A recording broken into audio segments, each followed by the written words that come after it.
එතකොට කාගේවත් ආරාධනාවකට ආවෙත් නැහැ. මම එන්නම් කියලා ආවෙත් නැහැ. මම මනුලොවට යන්නම් කියලා අප කවුරු හරි ඉන්නවද මෙතන? එහෙම එන්න පුළුවන් වුණා නම් ওই විදිහට දෙන්නේ නෑ. ඔයිට වඩා වෙනස් විදිහට ඒවි. ප්‍රණීත විදිහට ඒවි. උස්සස් කියන තැන් වලට ඒවි.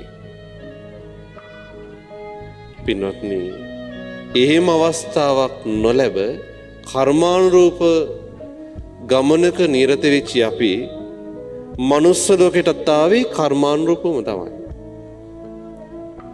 එතකොට අවුරුදු දහස් ගණන් අපිට ඉන්න නෑ මේ යුගයේ. අවුරුදු ලක්ෂ කෝටි ගණන් අවශ්‍ය නැහැ. සුළු අවශ්‍යයක් තියෙන අපේ දැනටමත් සෑහෙන අවශ්‍යයක් ගෙවිලා ගිහිල්ලා නේ.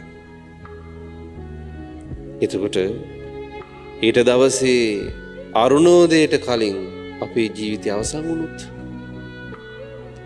අපි මේ මනුස්ස ජීවිතය තුළ ප්‍රතිඵලයක් ලබන විදිහට, ඒ කියන්නේ ධර්මාවබෝධයක් ලබලා මනුස්ස ජීවිතයෙන් උතුම්ම ප්‍රතිඵලයක් ලබන විදිහට යමක් කරගෙනද තියෙන්නේ කියලා අපේ මීතර තට්ටු කරලා බලන්න මේ වෙලාවේ. එහෙම නැත්තම් අහෝ ප්‍රමාදයි කියන සම්විග ඇති කරගන්නට.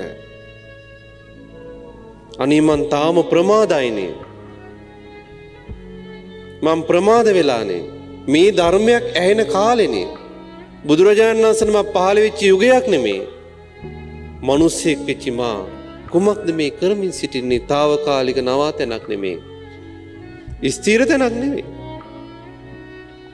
හිතනවා සින්නක් කර ඔප්පුවක් තිබූ පමණින් දැන් මං ස්ථිරයි කියලා.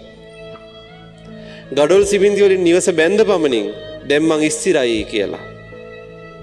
විවාහයක් රෙජිස්ටර් වූ පමණින් හරි අපේ බන්ධන ස්ථිරයි කියලා. දරුමුණු මුරන් හැදුණු පමණින් අපේ පරම්පරාව පව ස්ථිරයි කියලා හිතනවා.